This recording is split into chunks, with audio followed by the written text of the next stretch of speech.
I'm a professional ballet dancer for a living, but I also do some modeling in my spare time.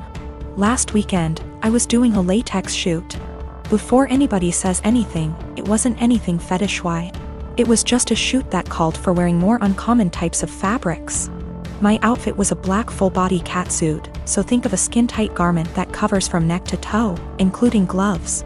If you've ever put on a wetsuit, then you can probably imagine how much of a pain it is.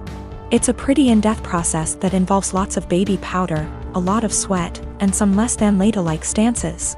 Dressing usually takes anywhere from 20 to 25 minutes start to finish. I always dread it, but can't argue with the results. Anyway, my boyfriend was in my dressing room as I was getting changed.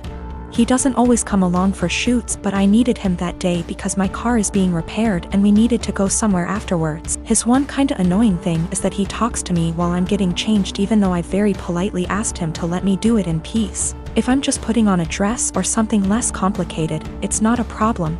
But with latex, you have to concentrate, seriously. My facial expression is pretty similar to when I'm doing heavy leg presses or squats at the gym, so that the garment slips on correctly and, more importantly, you don't rip it. It's very easy to tear if you're not careful. And a full-body catsuit can cost upwards of $700 to $800 minimum.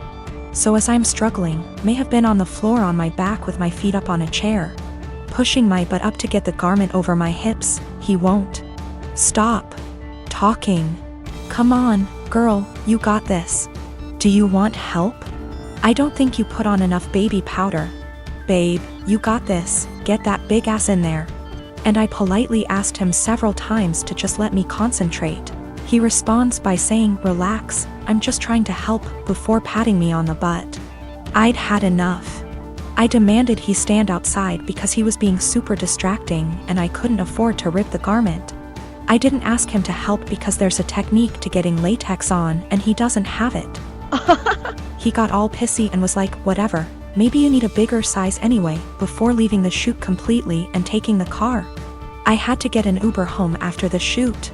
On one hand, I was getting super frustrated, I was hot and sweaty, and combined with my kinda short temper, I was getting pissed off that I couldn't get the suit on. On the other hand, I asked him multiple times not to comment or distract me. And I never indicated that I was in the mood to be touched.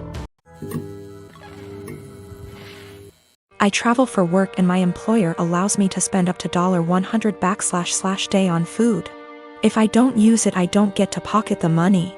When traveling, I make sure to use the full $100 every day, so I'm eating very well. My wife is upset with me because I get to eat out for every meal at least 2 weeks a month. She says it isn't fair and I should just go to the grocery store and bring back food to my hotel. I've explained to her that it doesn't make sense since I don't get to keep the money if I don't use it. Every evening when I call her, she wants to know exactly what I ate. She can see the credit card statements reimbursed by employer, so she knows how much I spent. She'll see I spent $75 on dinner and start freaking out about how wasteful I am. I take her out for dinner at least 2 times a week when I'm in town, and she goes out several times a week with friends when I'm not in town. This whole thing just seems irrational, and it is really putting a strain on our relationship. I haven't gained any weight and am in great shape. I focus on quality of food much more than quantity. Most hotels have a small gym and / or a pool. I can't buy groceries or gift cards to bring home. It is against policy. I submit pictures of the receipts, so this wouldn't work. I track all my expenses and submit receipts for reimbursement weekly.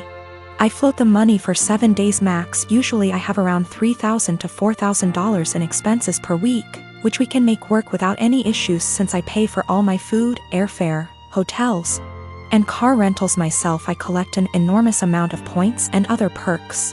These points allow me to go on at least 2 vacations a year with my wife for next to nothing.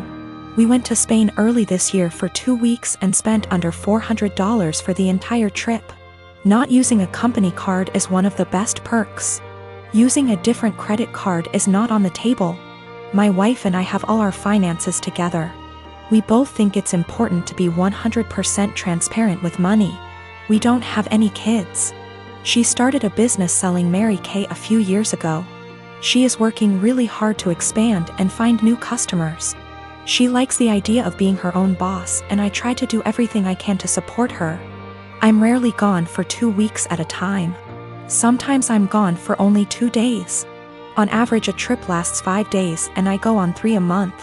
A lot are saying Mary Kay is a pyramid scheme. I don't really know that much about the details of the business.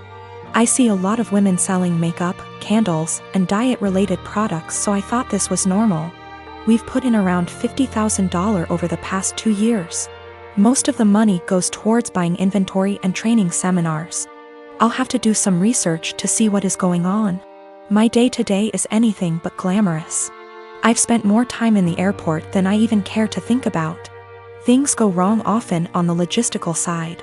My work can be very stressful, but I've gotten very good at managing the workload. My boss encourages us to use the full expense amount. He understands the stress involved traveling so much. He's actually working on increasing the amount to $140//day because of inflation. I live in a not-so-well-off area. I am not well by any means, but I have a Wi-Fi connection.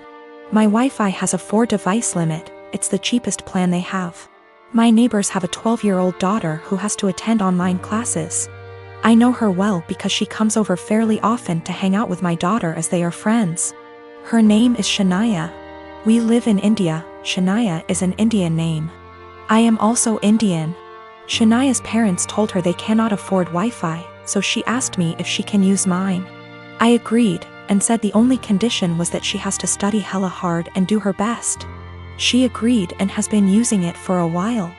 Over the past 2 months, I have been finding it hard to use my Wi-Fi.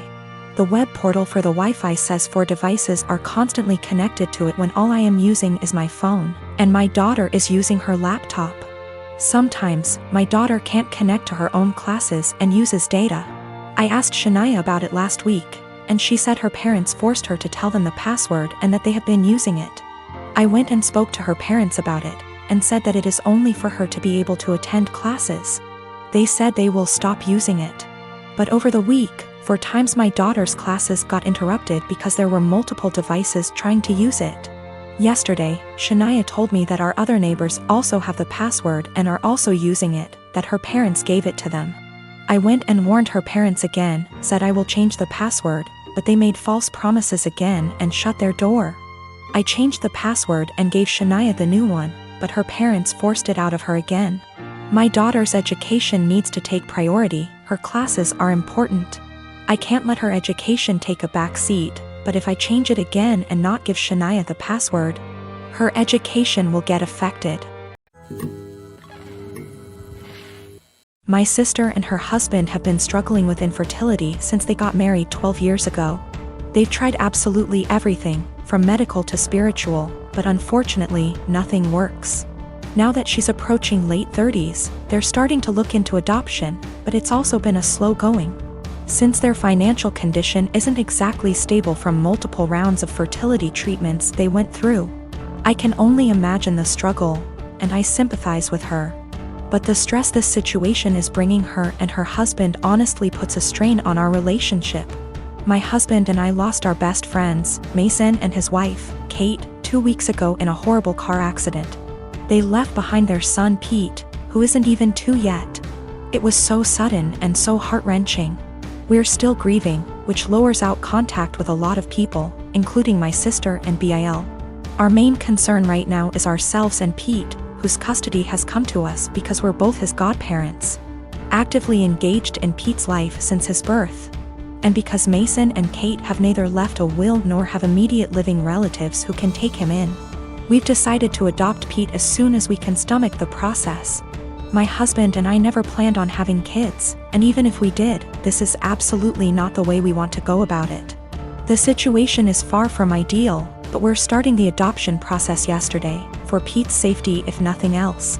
We broke the news to our extended families and friends, letting them know that my husband and I won't be very available for a little longer because of this. I know my sister and brother-in-law will have something to say about this. I'm prepared for a few heated text messages or voicemails. However, I didn't expect them to turn up on our doorstep, crying about how unfair it is that we were given everything they wanted, and how we didn't deserve to be parents because we didn't go through what they had to. I've never seen my husband so angry before. He's usually very mild and gentle, but recent events have stretched our patience to the limits. We kicked them off of our porch, and I told my sister before she left that since our pain inconveniences her so much, I won't have her around me and my family at all anymore. I know she made a fuss about it, and now everyone has something to say to us. We turned off our phones, so we don't know which ones are cursing us and which one aren't. I know some did //are. My husband and I are both in pain and grieving, and we can't trust ourselves to be objective. For the sake of disclosure, my husband and I are both men. No, this is not a case of homophobia. My sister, for all her fault, was the first person to accept me for who I love.